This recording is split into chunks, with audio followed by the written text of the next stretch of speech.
권정생 선생님께서 강아지똥이라는 동화책을 쓰셨어요. 그 책에 이런 내용이 나오는데요.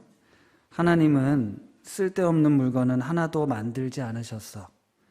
너도 꼭 무엇인가 귀하게 쓰일 거야.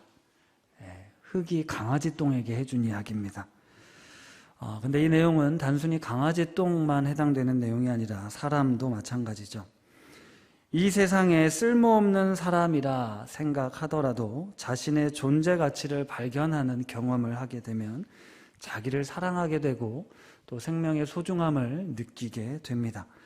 그래서 이 책을 바탕으로 최근에 강아지 똥으로 그린 하나님 나라라는 책이 나왔어요. 지난주에도 설교 때도 잠깐 언급해 드렸지만 우리가 이 세상을 살아가면서 진심으로 사람을 사랑할 때 그것은 하나님을 사랑하는 것이 됩니다. 사람 외에도 모든 생명은 우리 서충환 장로님 기도해 주신 것처럼 이 땅에 존재하는 모든 것은 그 존재만으로도 그 무엇과도 바꿀 수 없는 가치가 있는 것들입니다. 강아지 똥이 그런 것처럼 우리 인생도 마찬가지죠. 그렇기 때문에 우리가 살면서 내가 너보단 좀 낫다. 그러니 너는 나를 섬겨야 돼. 나는 이 정도 대우를 받을 만한 자격이 있어. 이렇게 주장하게 되면 우리의 삶은 평화로울 수가 없습니다. 하나님 나라를 살아갈 수가 없어요. 왜냐하면 상대방도 그렇게 생각하기 때문입니다. 우리 사회는 그래서 학벌, 재산, 경력, 얼마나 좋은 스펙을 가졌는지를 가지고 이 세상을 구분 짓습니다. 인간의 역사는 늘 그래 왔습니다. 능력이 있으면 그에 합당한 대우를 받는 것, 그게 합리적인 세상이죠. 그래서 결혼을 할 때도 남녀 사이에 세상적인 가치와 기준이 들어와 누가 더 나은지, 누가 더 손해인지 이런 걸 따지곤 합니다. 이런 가치가 지배하는 세상 속에서 우리는 하나님 나라의 백성으로 하나님의 식과 방법으로 살아가는 그리스도인들이기에 세상의 질서와는 조금 다른 모습으로 살아가야 합니다. 오늘 내가 이렇게 살아갈 수 있다는 건 찬양가사처럼 절대적인 하나님의 은혜라는 사실을 인정할 때 그것은 가능해집니다. 내가 예수님의 은혜로 구원받고 이렇게 살아가는 것, 그것은 나에게 어떤 자격이나 조건이 갖추어져서가 절대로 아닙니다. 우린 이것을 잊어서는 안 됩니다. 나는 죄인이었고 죽어 마땅한 존재였고 벌레만도 못한 존재였는데 예수 그리스도의 십자가 사랑으로, 예수 그리스도의 죽음으로 내가 살아났다라는 것입니다. 하나님의 아들 독생자 예수 그리스도를 내어주실 만큼 우리는 세상보다 큰 존재였다는 것이죠. 우리는 참 이중적인 존재입니다. 하나는 나는 죄인이라는 것이고 또 하나는 의인이라는 것입니다. 나는 영 죽을 수밖에 없는 죄인인데 나는 예수님의 그 목숨과도 바꿀 만한 사랑받는 존재라는 것입니다. 내가 예수 안에 있을 때, 내 안에 예수 그리스도가 사시게 될 때 나는 죄인된 모습으로 살아가지만 내 안에 계신 예수 그리스도로 인해 우리는 존귀한 하나님의 형상이 되는 것이죠. 오늘 이 말씀은 부부관계를, 예수님과 교회 관계를 비유로 들어 설명을 하고 있습니다. 아내들이여 자기 남편에게 복종하기를 주께 하듯 하라. 이는 남편이 아내의 머리됨이니 그리스도께서 그의 머리됨과 같다라는 말씀입니다. 이 말씀이 조금 불편하게 들리는 분들이 분명히 계실 수 있습니다. 그런데 여기서 말하는 복종은 굴복이 아닙니다. 남편이 우월하기 때문에 무조건 따라야 한다는 의미가 아닙니다. 마치 당시 노예들이 주인의 말에 절대적으로 복종해야 됐던 것처럼 이 시대의 어떤 갑과 을의 관계 속에 억울하지만 억압적으로 내가 피해 당할까봐, 손해당할까봐 따라야 하는 그런 복종이 아닙니다. 주님께 하듯 하라는 복종입니다. 그것은 기꺼이 따르고자 하는 마음, 순종하고자 하는 마음의 복종입니다. 이 의미를 잘 드러낸 시가 있는데요. 한용운 시인의 복종이라는 시가 있습니다. 제가 한번 읽어드리겠습니다. 남들은 자유를 사랑한다지만 나는 복종을 좋아하여요. 자유를 모르는 것은 아니지만 당신에게는 복종만 하고 싶어요. 복종하고 싶은데 복종하는 것은 아름다운 자유보다도 달콤합니다. 그것이 나의 행복입니다. 그러나 당신이 나더러 다른 사람을 복종하라면 그것만은 복종할 수가 없습니다. 다른 사람을 복종하려면 당신에게 복종할 수는 없는 까닭입니다. 물론 일제강점기 우리나라를 생각하며 쓴 시이긴 한데 우리가 하나님으로 대입해서 생각해 볼 수 있고요. 여기서 중요한 것은 복종이 아니라 복종의 대상, 그 대상이 누구냐에 따라 나는 기꺼이 복종하겠다라는 것입니다. 아직도 가야 할 길이라는 책을 쓴 유명한 스캇 팩이라는 분이 윌링리스라는 단어를 사용해서 이런 표현을 하셨어요. 이것은 순종의 의지다. 영어로 뜻은 자원하여 기꺼이 하는 마음이라는 뜻인데 스캇 팩은 이렇게 이야기를 합니다. 정신적으로 건강한 사람은 무언가 자기보다 높은 존재의 스스로를 굴복시킬 줄 안다. 자기 욕망보다 자기보다 높은 존재가 원하는 바를 행하고자 한다. 그것을 윌링리스라고 설명을 했어요. 예수님께서 십자가를 앞두고 하나님 아버지 내 뜻대로 마옵시고 아버지의 뜻대로 하옵소서, 이게 바로 하나님께 굴복한 모습이었다라는 거예요. 그러면서 우리도 하나님의 뜻에 따라 기꺼이 순종하고자 하는 마음으로 살아가야 한다라고 이야기를 하고 있습니다. 그러니까 이 복종이라는 단어에 대해서 우리가 다시 생각해 보아야 하는데요. 당시 사회, 당시 문화, 배경을 생각해 보면 남성은 우월한 존재였습니다. 그리고 여성은 사랑 취급을 받지 못하던 시대였습니다. 그러니까 그런 점을 감안해서 이 말씀을 읽어보면 사도 바울의 이 가르침은 이 가부장적 권위를 인정하는 것이 아니라 남편과 아내들에게 주신 새로운 정말로 파격적인 가르침이었다는 것입니다. 예수님이 교회의 머리가 되는 것처럼 남편이 아내의 머리가 된다는 건 남편에게 더 큰 의무를 지워주는 말씀입니다. 남편들아 아내 사랑하기를 그리스도께서 교회를 사랑하시고 교회를 위하여 자기를 주심같이 하라. 이 말씀은 뭐냐면 당신의 아내를 위해, 사랑하는 아내를 위해 너가 죽어야 된다라는 말씀입니다. 그러니까 이 말씀은 결코 남성의 우월, 가부장적 내용을 지지하는 말씀이 아니라는 거예요. 당시 이 말씀이 선포되었을 때 그 충격이 얼마나 컸을지를 상상해 보십시오. 그런데 오늘날 여전히 성경을 자기 입맛대로 골라서 자기 의견을 주장하곤 합니다. 이 본문은 남자와 여자라는 차이가 지배와 피지배의 관계가 아니라는 것입니다. 그렇게 계급적으로 나뉘어서 누군가는 복종해야 하고 한쪽은 희생해야 한다면 이것은 결코 하나님 나라의 모습이 아니라는 것입니다. 잘 생각해 보십시오. 우리가 에베소서 말씀을 계속 쭉 보고 있는데 에베소서의 주제가 무엇입니까? 그것은 주 안에서 너와 내가 같다, 하나다 라는 말씀입니다. 예수 그리스도의 피로 멀리 있던 너와 내가 가까워졌다라고 말씀하세요. 지난주 부모와 자녀의 관계의 핵심도 뭐면 바로 주 안에서입니다. 우리가 주 안에서 공경하고 주 안에서 아이들을 양육해야 한다는 말씀이었어요. 부부관계도 마찬가지입니다. 예수님과 교회의 관계처럼 남편과 아내의 관계가 그런 관계여야 하는 것이지 상하, 지배 관계가 아니라는 것입니다. 이게 바로 하나님 나라의 모습이에요. 에베소서를 통해서 오늘 이 5장 뒷부분부터 나오는 이 말씀들이 우리에게 주시는 메시지는 아주 명확합니다. 하나님이 원하시는 이 세상의 관계 모습이 말입니다. 오늘 말씀을 준비하면서 우리 안에 부부관계, 부모관계, 또 종과 상전의 관계를 뛰어넘는 근본적인 원리를 오늘 말씀해주고 있습니다. 21절 말씀 같이 한번 읽어보겠습니다. 시작. 그리스도를 경외함으로 피차 복종하라.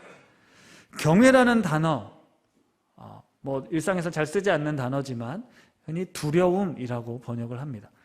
그리스도를 두려워함으로 서로 복종해라라고 이야기를 하고 있어요. 새 번역은 이렇게 번역했습니다. 여러분은 그리스도를 두려워하는 마음으로 서로 순종하십시오. 서로 순종하라고 이야기를 했어요. 그런데 왜 이 인간관계 앞에 예수님을 두려워하라고 했을까요? 예수님을 두려워하는 마음, 경외하는 마음을 왜 인간관계 앞에 두셨을까요? 거기에 우리 사람과 사람 사이에 가장 중요한 원리가 있기 때문입니다. 출애굽기 말씀에 보면 모세가 광야길을 가다 떨기나무 앞에서 하나님을 만나는 장면이 나옵니다. 불붙은 떨기나무를 보고 신기해서 다가갔더니 하나님께서 나타나시죠. 그리고 내가 선 곳은 거룩한 땅이니 내 신을 벗어라, 이런 이야기를 합니다. 광야의 떨기나무가 특별한 나무가 아니었고요, 아주 평범한 나무였는데 그곳에 하나님이 계셨기에 그곳은 거룩한 곳, 사람이 두려워 떨어야 할 만한 장소가 되었습니다. 이 장면이 바로 하나님을 경외하는 장면이에요. 하나님의 존재 앞에 두려운 마음으로 우리가 취해야 할 태도는 신을 벗는 겁니다. 이건 주님께 복종하겠다라는 의미이고요, 하나님 앞에 내가 죄인입니다 라는 걸 인정하는 행위입니다. 그러니까 그리스도를 두려워한다라는 건 하나님 앞에서 내가 어떤 존재인지를 아니까 두려운 거예요. 죄인이 감히 하나님 앞에 설 수 있다니, 그리스도 앞에 내가 설 수 있다니 두렵고 떨리는 마음은 너무나 당연한 마음이죠. 내가 죄인이고 내가 부족하다, 그 마음으로 관계를 하라는 거예요. 상대방의 심령, 상대방의 영혼, 그 형상에 무엇이 있습니까? 하나님이 계세요. 예수 그리스도가 상대방의 존재 가운데 있습니다. 그분 앞에 설 때 어떻게 해야 된다고요? 두려워해야 된다라고 이야기를 하고 있는 거예요. 서로 복종하라는 것, 그건 죄인된 나를 하나님이 사랑하셨고 그 죄인된 내가 하나님 앞에 설 수 있게 된 건 전적인 하나님의 은혜다. 그러므로 내가 당신 앞에서도 두려워하는 마음으로 당신을 섬기겠습니다, 순종하겠습니다 라고 이야기를 하는 거죠. 메시지 성경은 이렇게 번역을 했는데요, 같이 한번 읽어보겠습니다. 시작. 그리스도를 경외하는 마음으로 서로 예의 바르고 공손하게 대하십시오. 서로 경외하는 마음으로 어떻게 하라고요? 예의 바르게, 공손하게. 뭐예요? 함부로 하지 말라는 거예요. 함부로 말하지 말고, 함부로 욕하지 말고, 함부로 대하지 말라는 뜻 아닙니까? 이 새 한글 성경은 자기를 상대방의 아래 두라고 번역을 했어요. 이 말씀은 우리가 잘 아는 말씀인데 빌립보서 2장 13절, 이 말씀 같이 한번 읽겠습니다. 시작. 아무 일에든지 다툼이나 허용으로 하지 말고 오직 겸손한 마음으로 각각 자기보다 남을 낮게 여기고. 주님께서 우리에게 주신 말씀이에요. 겸손한 마음으로 자기보다 남을 낮게 여기라고 합니다. 마땅히 나보다 높다라고 생각하는 사람에게 굴복하라는 말씀이 아니고, 그게 누구든지 그 사람보다 내가 못났다. 왜요? 나 죄인이잖아요. 죄인 중에 내가 너보다 조금 낫다라고 비교할 게 아니고 하나님 앞에 나의 그 죄된 모습을 인정하고 당신 앞에, 당신의 사랑하시는, 당신을 사랑하는 하나님 앞에 내가 두려워하는 마음으로 서라라는 말씀입니다. 이것이 우리 인간관계에 주신 기본 원리라는 거예요. 모든 관계에 적용되는 원리. 그리고 이것이 그리스도인들이 이 땅을 살아가는 세상과는 전혀 다른 삶의 방식이고 질서라는 것입니다. 최근에 넷플릭스에서 소년심판이라는 드라마가 있었는데요, 거기 보면 이제 가정폭력과 관련된 내용이 나오는데, 이제 아버지가 지속적으로 딸을 폭행하고 학대해서 이제 괴롭히는 장면이 나오고 재판을 받는 장면이 나옵니다. 근데 그 아버지가 뻔뻔하게 이런 주장을 해요. 아니, 내 딸아이 품행이 바르지 못해서 아버지로서 훈육을 했는데 왜 국가가 나서서 나에게 이래라 저래라 뭐라고 하냐, 그렇게 말도 안 되는 주장을 하는 것을 보면서, 그건 오늘날 우리의 사회의 단면 아니겠습니까? 부모와 자식 간에 어떤 이루어지는 많은 폭력들, 근데 그건 부부관계에서도 이루어지고 있어요. 그런데 오랫동안 우리 사회는 가정 안에서 이루어지고 있었던 이 폭력의 심각성을 인식하지 않았습니다. 부부싸움은 칼로 물베기니까 끼어들지 마라, 왜 공권력을 가지고 해결하고 하냐, 부모로서 자녀들에게 마땅히 행할 수 있는 체벌이라고 주장하고 그것들을 너무 가볍게 다루었던 시대였습니다. 점점 더 시대가 이제 바뀌었지만요. 그래서 지금 살아가는 우리들 안에 나도 모르지만 어린 시절 부모로부터 받은 아픔과 상처를 안고 살아가는 어른들이 참 많습니다. 그리고 나도 모르는 사이에 내 자녀에게 똑같이 아픔과 상처를 주고 있습니다. 부부간에도 우리 부모의 모습 그대로 닮아서 똑같이 상처 주고 돌아보지 못하는 그런 모습들이 많습니다. 그뿐만이 아니죠. 가정을 넘어섭니다. 이 사회는 사람을 여러 가지 이유로 차별합니다. 우월함과 열등감으로, 계급으로, 주류와 비주류로, 우리 다문화 가정들, 아까 우리는 난민들, 탈북민들, 장애인들, 우리는 여러 가지 이유로 많은 사람들을 우열을 두고 구분하고 차별을 하고 있습니다. 오늘은 스승의 날이잖아요. 스승의 권한이 하늘 같았던 때에 비하면 요즘 우리 선생님들 너무 하기 힘들다라는 이야기들을 하시죠. 스승의 권위가 땅에 떨어졌습니다. 그런데 제가 다니던 학창시절만 해도 비인격적인 대우나 폭력이 교권이라는 이름으로 당연히 행해지던 때가 있었습니다. 선생님에 대해서도 존중해 드려야 하고 학생들의 인권에 대해서 존중해야 되는 이 적절한 균형을 찾는 방법 참 어렵습니다. 그럴 때 오늘 이 원리가 적용돼야 된다는 거예요. 그리스도를 두려워함으로 서로 복종하고 순종하고 예의 바르게 공손하게 대해야 한다는 것이죠. 이 에베소서에 나오는 여성들의 이야기, 그리고 부모와 자녀에서 아이들의 이야기, 그 다음에 나오는 종의 이야기는 당연히 그 존재 자체가 쓸모없고 함부로 대해도 괜찮다라고 여겨졌던 시대에 주시는 아주 파격적인 가르침이었다는 거예요. 그들은 내 재산과도 같았고 함부로 대해도 그 누가 뭐라 할 수 없었던 시대에 이 사람들은 교회가 그리스도에게 하듯 예수 그리스도가 교회를 사랑했듯 너희도 내 몸처럼 사랑해야 된다. 내 자신을 아낌없이 내어줄 만큼 사랑해야 된다라는 말씀을 하고 있는 겁니다. 그러니까 하나님의 은혜로 구원받은 우리들, 하나님의 은혜로 거듭난 사람들은 어떻게 살아야 하냐 하면 그리스도를 경외함으로 예수님을 두려워하는 마음으로 사람들과의 관계 속에서 피차 복종해야 한다라고 이야기를 하는 것입니다. 예의를 갖추고 공손하게 행하라고, 내가 당신보다 더 죄인이었다, 죄인 중에 괴수였다라는 인정하면서 당신이 나보다 나은 사람입니다 라는 마음으로 섬기라는 것입니다. 성경은 분명히 이야기합니다. 그리스도를 경외함으로 피차 복종하라고. 피차라는 단어는 서로라는 단어예요. 위아래를 따지지 않습니다. 선후도 따지지 않아요. 우리에게 주어진 명령은 서로 순종하라는 것입니다. 그런데 우리 삶이 이 서로가 안 될 때가 많아요. 그렇죠? 강제적으로 구분이 돼 있으면 내가 높고 당신이 낮아서 너는 나에게 굴복해야 돼, 복종해야 된다라고 하면 참 쉬운데, 서로라는 건 동등한 존재이다 보니까 서로 존중하는 것이 쉽지가 않습니다. 네가 먼저 해야 될 것 같고, 네가 하면 내가 해줄 수 있는데, 네가 나를 존중하지 않는데, 네가 나를 순종하지 않는데 내가 너에게 어떻게 할 수 있니라고 우리는 늘 되묻습니다. 상대방은 그대로인데 왜 맨날 나만 순종하라고 하냐, 당신은 안 바뀌는데 왜 내가 계속 희생해야만 하느냐라고 우리는 언제까지 이렇게 해야 되는지 억울할 때가 있고 화가 날 때가 있어요. 이게 정말 어려운 문제인 것 같습니다. 잘못된 것에 대해서 상대방을 고치는 게 쉽지가 않아요. 부당함에 대해서도 마찬가지입니다. 불의함이 분명히 있는데 그래도 순종해야 됩니까? 라고 되묻습니다. 그런데 그렇게 내 입장만 계속해서 고수하면 이 세상은 나아지지 않습니다. 하나님 나라가 임할 수 없습니다. 어쩔 수 없어요. 내가 그럴 만한 자격이 없다라는 걸 알아야 그걸 따지지 않습니다. 내가 충분히 그럴 만한 자격이 있다라고 생각하는 순간 우리는 억울한 마음이 드는 거예요.